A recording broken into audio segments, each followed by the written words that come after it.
Bismillahirrahmanirrahim. Assalamualaikum warahmatullahi wabarakatuh.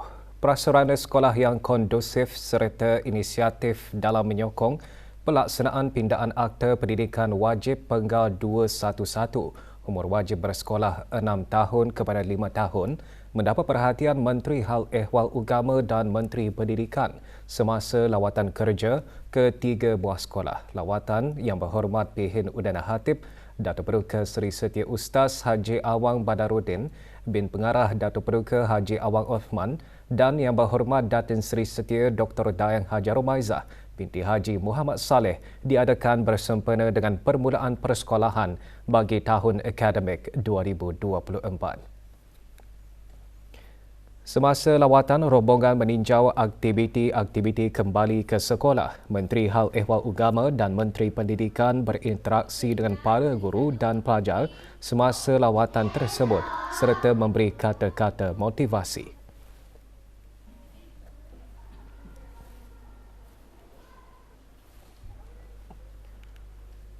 Di Sekolah Rendah Batamitos, rombongan menyaksikan dengan lebih dekat pelaksanaan sesi pengajaran dan pembelajaran mata pelajaran agama setelah pengintegrasian.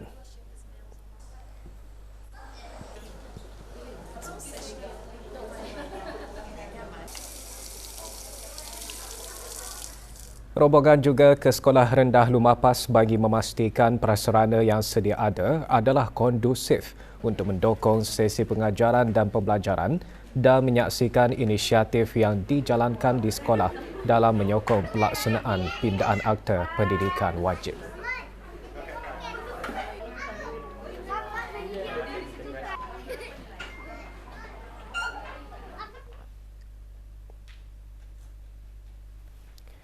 Yayasan Sultan Haji Hassanah Bolkiah menyerahkan sumbangan kewangan keseluruhannya berjumlah RM11,400 kepada 5 buah keluarga yang terlibat dalam kejadian kebakaran rumah di Kampung Bolkiah A pada 31 Disember lalu.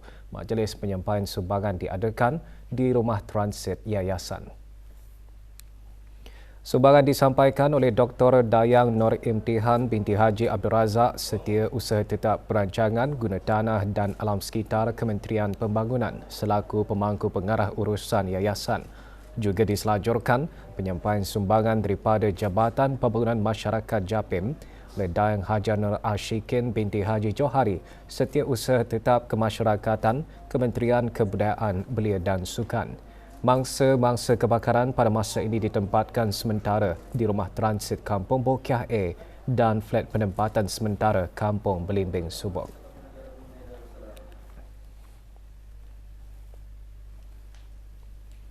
Kepentingan pendidikan di negara ini amat dititik beratkan pada seluruh rakyat dan penduduk termasuk golongan anak yatim. Sumbangan pendidikan antarausaha yang diuntayahkan agar golongan tersebut menghargai kepentingan pendidikan dalam kehidupan di masa hadapan biarpun menjalaninya tanpa orang yang mereka kasihi. Projek SMS Brunei prihatin bagi dana pengiraan muda mahkota Al-Muhtadibillah untuk anak-anak yatim dana dan sumbangan dana dalam bentuk kupon bagi pembelian peralatan dan keperluan persekolahan anak-anak yatim dana antara usaha berkebajikan yang dilaksanakan saban tahun oleh dana. Laporannya bersama Hajah Sahrinah Haji Abdul Ghani. Lebih 2,000 orang iaitu sebahagian anak yatim yang berdaftar di Sekretariat Dana menerima sumbangan kupon bernilai RM70 pada tahun ini. Kupon berkenaan ditukarkan atau digunakan di 24 buah syarikat yang membekalkan barang yang dikenal pasti oleh Dana, antaranya peralatan sekolah atau barang keperluan harian. Sumbangan seumpama ini pastinya meringankan beban perbelanjaan yang ditanggung khususnya apabila menjelang penggal awal persekolahan. Saya berasa bersyukur dan gembira kerana dapat menerima kupon dana. Alhamdulillah selama 8 tahun, kupon itu banyak jua membantu lah dari segi macam paying the books and menjimatkan perbelanjaan kami.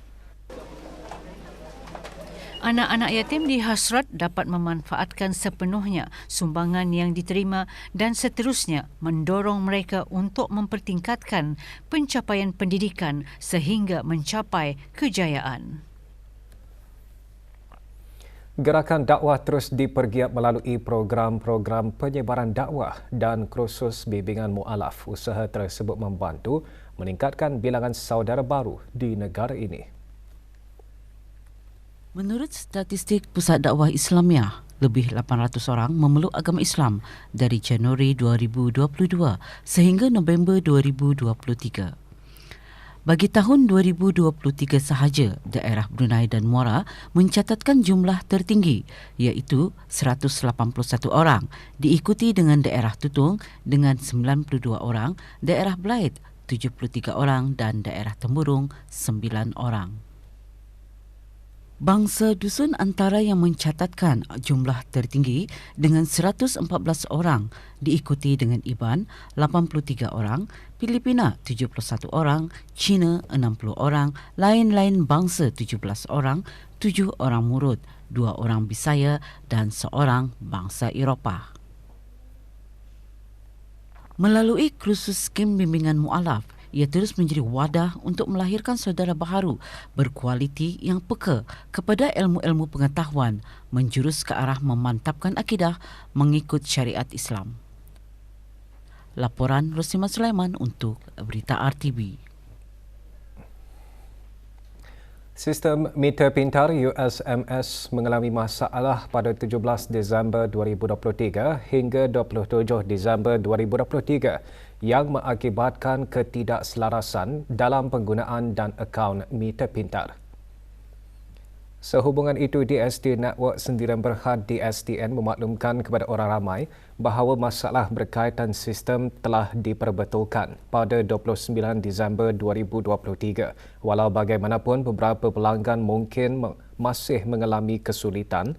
Dalam pada itu, DSTN ingin memaklumkan orang ramai bahawa sistem meter pintar USMS akan mengendalikan peningkatan sistem pada 16 Januari ini bermula pukul 1 pagi. DSTN juga sedang memeriksa secara teliti semua akaun semasa tempoh yang terjejas untuk memastikan ketepatan caj dan penggunaan.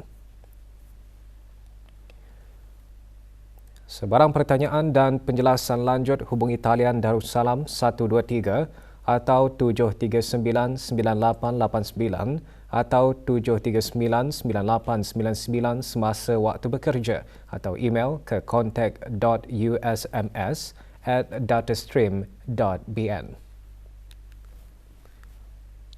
Menyelamatkan nyawa setiap pesakit yang memerlukan darah amat penting, terutama pesakit yang menjalani pembedahan di hospital di negara ini. Kemarin, 51 pain darah berjadi kumpul semasa satu kempen derma darah. Kempen anjuran syarikat Makan Ceria Sendirian Berhad diadakan di Cawangan Lambak dengan kerjasama Pusat Pendermaan Darah Hospital Raja Isteri Pengiraan Anak Saleha sebagai inisiatif tanggungjawab sosial korporat tahun baharu syarikat tersebut. Kempen dapat meningkatkan kesiapsiagaan kecemasan, menyumbang kepada daya tahan masyarakat serta memainkan peranan dalam membantu keperluan negara menambah stok bekalan darah.